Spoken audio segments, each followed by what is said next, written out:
Hello दोस्तों, मैं शिवरतन। कल ये वीडियो मैं यूट्यूब पे डाला था, लेकिन कुछ बच्चों का कमेंट आ रहा है कि सर ये वीडियो साफ़ नहीं आ रहा। तो मैं आज इस वीडियो को आज आपके सामने फिर दोबारा अपलोड करने जा रहा हूँ। और ऐसी कोई भी दिक्कत होती है तो आप कमेंट बॉक्स में जाके तुरंत कमेंट करिए कि ये सर ये वीडियो साफ़ नहीं आया, या फिर कोई भी प्रॉब्लम होता है तो भी कमेंट बॉक्स में जाके आप कमेंट करके ज़रूर बताइए हमें, ताकि पता चले। ठीक है, तो चलिए शुरू करते हैं। ये आपका दिया गया 1.2 का, यानी कि आपका दूसरा प्रश्नावली है। ठीक, इसमें दिया गया सबसे पहले कि आपका निम्नलिखित अभाज्य गुणनखंडों के रूप में व्यक्त कीजिए। अभाज्य गुणनखंड जानते हैं क्या होता है कि अ, ऐसी संख्याएं जिनको हम क्या करते हैं, खुद केवल उन्हीं उसी संख्या से डिवाइड कर सकें, और अन्य किसी संख्या से ना कर सकें, उसे हम क्या कहते हैं, अभाज्य संख्या का। अब देखिए, सबसे पहले शुरू करते हैं। यहाँ पर पहला क्वेश्चन दिया गया 140। ठीक है, तो 140 यानी कि ये आपका जो दिया गया है, इसका अभाज्य गुणनखंड किस प्रकार से हम कर सकते हैं। ठीक है, तो सबसे पहले 140 का हम क्या करते हैं, अभाज्य गुणनखंड करते हैं, जिसमें 2 से डिवाइड करेंगे छोटी संख्या। 140 को 2 से डिवाइड करते हैं तो कितना प्राप्त होता है, यहाँ पर 70। फिर 2 से डिवाइड करते हैं, फिर 35 प्राप्त होता है। फिर 5 से इसको डिवाइड करेंगे, कितना आ गया 7। 7 से डिवाइड किया, इतना आ गया। तो इसका अभाज्य गुणनखंड कितना आ गया, 2 गुणे 2 गुणे 5 गुणे 7। ठीक, यही आपका क्या हो जाएगा, आंसर हो जाएगा। ठीक, चलिए अब इसके बाद बढ़ते हैं हम अपने अगले क्वेश्चन पर। और इसमें दिया गया कि पूर्णांकों को निम्नलिखित युग्मों के एचसीएफ और एलसीएम ज्ञात कीजिए। ठीक है, तथा इसकी जांच कीजिए।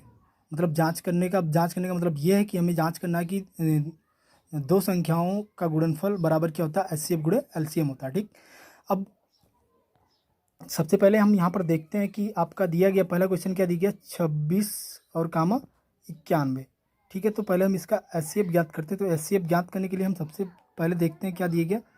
इसको हम एचसीएफ ज्ञात करने के लिए ऐसी संख्या से डिवाइड करेंगे जो आपका क्या हो जाए, 26 और 91 दोनों कटे। ठीक है, तो हम 13 से डिवाइड करते हैं इसको, कितना प्राप्त हुआ, यहाँ पर 2,7 आ गया, यानी कि इसका एचसीएफ जो आया वो कितना आ गया, 13 आ गया। ठीक, अब देखिए इसी संख्या का हम क्या करते हैं, एलसीएम ज्ञात करते हैं। तो एलसीएम ज्ञात करने के लिए सबसे पहले हम जानते हैं छोटी संख्या से डिवाइड करेंगे। तो इसमें आपका ये गणित नहीं होता कि दोनों संख्या एक ही संख्या से डिवाइड हो। ठीक है, तो सबसे पहले इसको हम 26 से काटते हैं, तो 26 में 2 से काटते हैं तो कितना आ गया, 13 आ गया। और यहाँ 91 ऐसे उतर जाएगा। फिर इसको हम 7 से डिवाइड करेंगे और 13 आपका ऐसे उतर जाएगा, और 91 यानी कि आपका यहाँ पर क्या हो जाएगा, 13 आ जाएगा। अब इसको फिर 13 से डिवाइड किए तो कितना आ गया, 1,1 आ गया। ठीक, तो इसका एलसीएम कितना आ गया, टोटली 2 गुणे 7 गुणे 13, यानी कि आपका कितना आ गया, 182। ठीक, अब देखिए इसके बाद में आते हैं उत्तर की जाँच में हम आते हैं दो संख्याओं का गुणनफल बराबर क्या हो गया, एचसीएफ गुणे एलसीएम। तो यहाँ पर देखिए 26 गुणे क्या हो गया, 91। ये आपकी दो संख्याएं हैं, और इसका देखिए एचसीएफ कितना आया है, एचसीएफ वैसे 13 आया, और एलसीएम कितना आया, 182 आया। ठीक, तो दोनों का जब गुणा किया तो कितना प्राप्त हो गया, 2366, यानी कि आपका ये हो गया उत्तर की जाँच।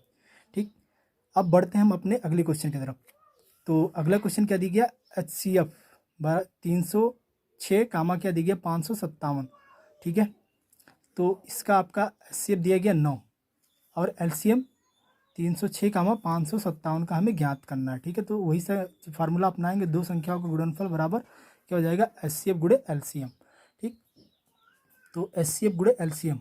अब यहाँ पर हम देखते हैं कि आपका दिया गया है 306 यानी कि आपका ये आपका दो संख्याएं हैं, और इसका देखिए एचसीएफ दिया गया 9, और एलसीएम हमें ज्ञात करना, तो गुणे एलसीएम लिख देंगे। अब एलसीएम बराबर आपका क्या हो जाएगा, 306 गुणे 657। इसमें हम क्या करेंगे, 9 को 9 से डिवाइड करेंगे तो कितना आ गया, 34 गुणे 657। अब इसका दोनों का गुणा करेंगे तो कितना आ जाएगा, 22,338, और यही आपका क्या हो जाएगा, आंसर हो जाएगा इसका। ठीक, अब चलते हैं अपने अगले क्वेश्चन की तरफ। तो अगला क्वेश्चन आपका दिया गया कि जांच कीजिए कि क्या किसी प्राकृतिक संख्या n के लिए संख्या 6 के पावर n अंक 0 पर समाप्त हो सकती है। तो सबसे पहले हम 6 का अभाज्य गुणनखंड ज्ञात करेंगे, और यहाँ पर क्या हो जाएगा, ये 2 गुणे 3 हो जाएगा। ठीक है, तो अब देखिए इसके बाद 2 गुणे 3 के पावर हम n करेंगे, और यहाँ पर प्राप्त हुआ कि 2 के पावर n गुणे 3 के पावर n।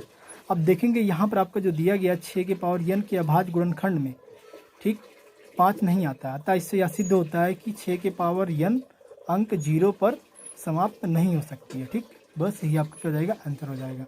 अब इसके बाद में हम बढ़ते हैं क्वेश्चन नंबर 6 की तरफ, और यहाँ पर दिए कि व्याख्या कीजिए 7 गुणे 11 गुणे 13 प्लस 13 और 7 गुणे 6 गुणे 5 गुणे 4 गुणे 3 गुणे 2 गुणे 1 प्लस 5 भाज्य संख्याएं क्यों हैं।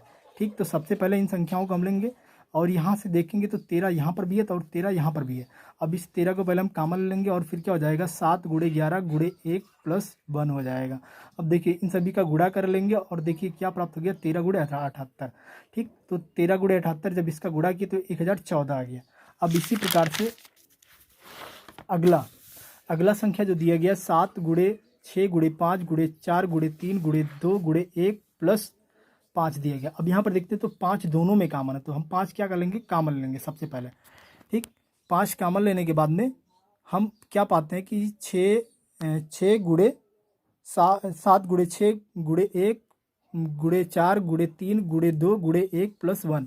अब इन सभी का हम गुणा किए तो कितना आ गया 1009 आ गया। ठीक है, अब इसमें हम गुणा किए तो कितना आ गया 5045 जो आपका एक क्या है भाज्य संख्या। ठीक, बस यही आपका क्या हो जाएगा आंसर हो जाएगा। ठीक, अब देखिए बढ़ते हैं अपने क्वेश्चन नंबर 7वें की तरफ। यहाँ पर दिए किसी खेल के मैदान के चारों ओर एक वृत्ताकार पथ है। ठीक है, इस मैदान का एक चक्कर लगाने में सोनिया को 18 मिनट लगते हैं। ठीक है, और फिर दिया गया है कि जबकि इसी मैदान का एक चक्कर लगाने में रवि को कितने 12 मिनट लगते हैं। अब लगते हैं मान लीजिए कि दोनों एक ही स्थान और एक ही समय पर चलना प्रारंभ करके एक ही दिशा में चलते हैं तो कितने समय बाद पुनः प्रारंभिक स्थान पर मिलेंगे। तो सबसे पहले हम सोनिया द्वारा मैदान का एक चक्कर लगाने में जो लगा समय उसको लिख लेंगे 18 मिनट। फिर रवि द्वारा मैदान का एक चक्कर लगाने में जो समय दिया गया उसको हम लिख लेंगे 12 मिनट। ठीक है, अब दोनों का एलसीएम हम ज्ञात करेंगे। तो एलसीएम ज्ञात करने के लिए सबसे पहले हम क्या करेंगे 18 और 12 का एलसीएम ज्ञात करेंगे अभाज्य गुणनखंड विधि द्वारा। ठीक, इसको 2 से डिवाइड किए कितना आ गया 9 और 6 आ गया। फिर इसको हम फिर 2 से डिवाइड करेंगे कितना आ गया 9, 3 आ गया। फिर 3 से डिवाइड करेंगे तो 3, 1 आ गया। ठीक है, अब फिर 3 से डिवाइड करेंगे तो 1, 1 आ गया। अब इसका एलसीएम ज्ञात करेंगे तो एलसीएम कितना आ जाएगा 2 गुणे 3 गुणे 3 यानी कि जब इसका गुणा किया तो ये आपका क्या आ गया 36 आ गया। ठीक, तो ये आपका हो जाएगा आंसर 36 मिनट बाद दोनों एक ही स्थान पर मिलेंगे। बस यही आपका क्या हो जाएगा आंसर हो जाएगा। ठीक।